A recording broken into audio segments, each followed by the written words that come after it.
Hello everyone, this is Sam. In today's video we're going to be talking about ArenaNet's new policy announcement when it comes to Guild Wars 2 and the impact that it has on people's gameplay, on the habits that they had or didn't have, and what that can mean for your account.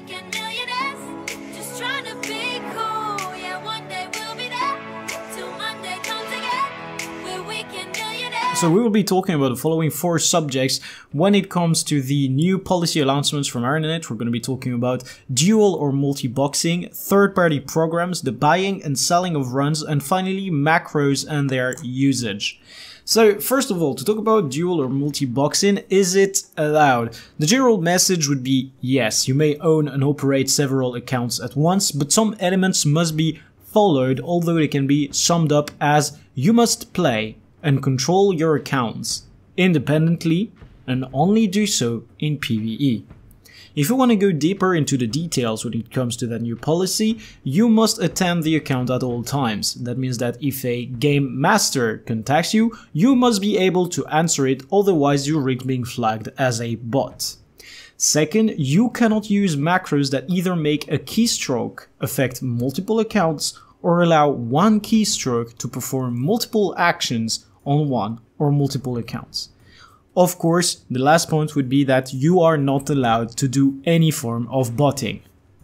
Now, this sounds quite obvious when it comes to dual or multi-boxing, that you would not be allowed to do any of the stuff that we have talked about just now. Generally, the idea would be when you are dual or multi-boxing, be in front of your accounts and pay attention to what's happening into them. Do not use any form of software that allows you to do multiple actions or actions on multiple of the accounts at once. If you follow these rules, you should be just fine. Not complying to the rules mentioned above would mean your accounts might be terminated. And since you have the possibility of seeing how many accounts are logging from a single machine, you are at the risk of getting all of them terminated. When it comes to third-party programs, the rule of thumb would be that they are allowed as long as they do not give a player an unintended or unfair advantage over other players. Third-party programs range from simple overlays to the full automation of gameplay, including various hacks. If you are unsure whether the programs are giving you an unfair advantage, as stated before, ask yourself, does it allow me to play better than someone who doesn't use it? And when you ask yourself that question, don't try to play it off as, for example, our DPS allowing you to be better than the others because finally you can see your DPS and you know whether or not your rotation is superior, or by saying that tackle allows you to make your decisions much faster, or to remember where are the cardinal points on the map, because that's not what we're talking about. When it comes to third-party programs that allow you to have unintended or unfair advantage, we talk about softwares that would allow you to go speed hacking, no clipping, preventing to be stomped, stuff like that, you know, stuff that actually gives you a real advantage.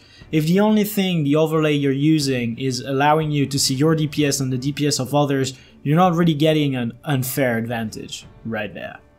Now, the second point that is important to note is that ArenaNet will take actions against third-party programs at their own discretion, meaning you bear the full risk of using any of these programs. If you are unsure whether the program you're using is okay or not, ask yourself the question that we talked about earlier.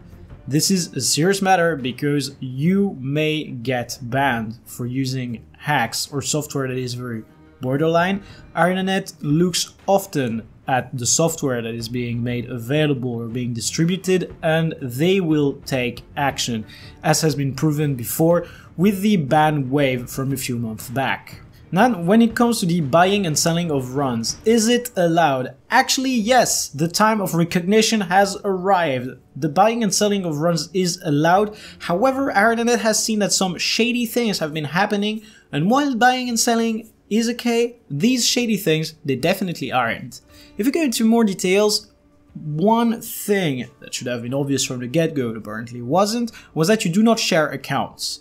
This has been in ArenaNet's TOS ever since the release of Guild Wars 2. You may not do account sharing. First of all, that's like pretty bad for the security of your account, And this means that ArenaNet on the second time would definitely take action against it, and if it's proven that you compromised it yourself, they will not give you the account back. This is a very different matter from you being hacked by someone who got, let's say, a breach and received your email from it and then cracked your password and got access to your account. This is you willingly giving your account to someone for them to do something on it. If they retain stuff from your account or if they compromise your account in that way, it is your fault. Account sharing is an offense to the TOS, you may be banned for it. Also, when a high quantity of gold has been offered for a specific service, for example raid selling, it usually comes from fraud or even worse from real money transfers. This is the kind of stuff that ArenaNet will definitely crack down upon. You can obviously get that the funds will be deleted and the accounts may/will be terminated. So if you are selling raids or if you are selling services for a relatively high amount of gold, or if you suddenly see someone you never heard about before having a lot of money and offering to buy you stuff or to pay for your stuff, just look at what is happening, take your decisions based on that. Do not go for the shinies just because they are easy to get. Remember that there is always some risk involved and that you should pay attention to that. Finally, on the matter of macros and their usage, macros are generally allowed.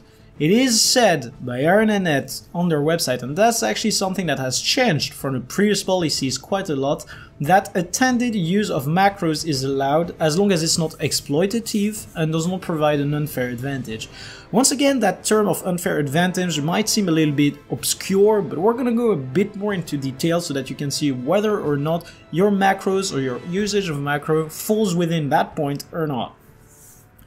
Creating a macro to have an action happen after another is okay. For example, if you want to do dodge jumps but somehow your coordination isn't good and you can't manage to press space and V, then you can make a macro that does space V and you can do your dodge jumps that way. That is fine.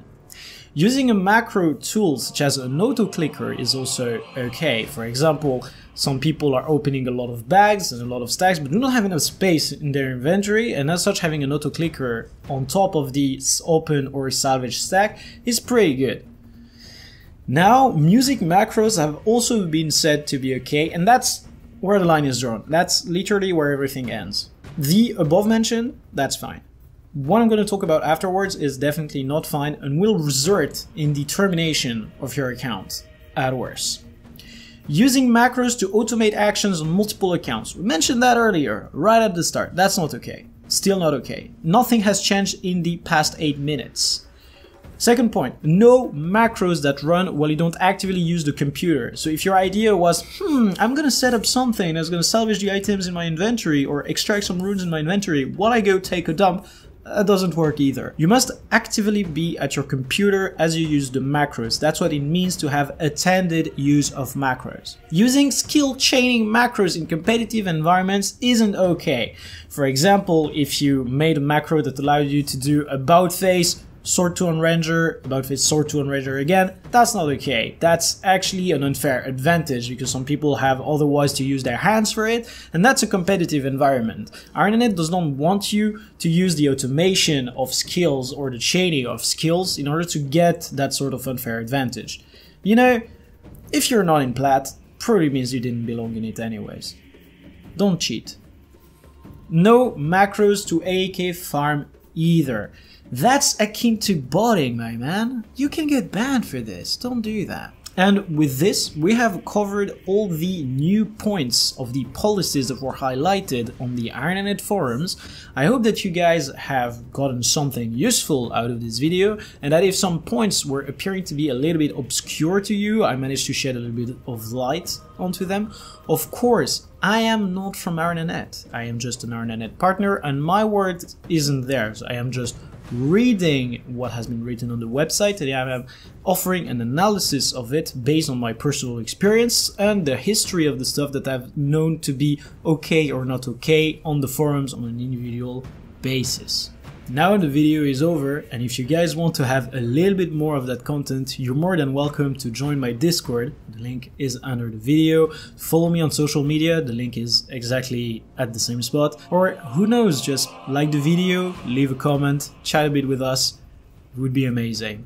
Now I wish every single one of you to have a wonderful Sunday and to relax.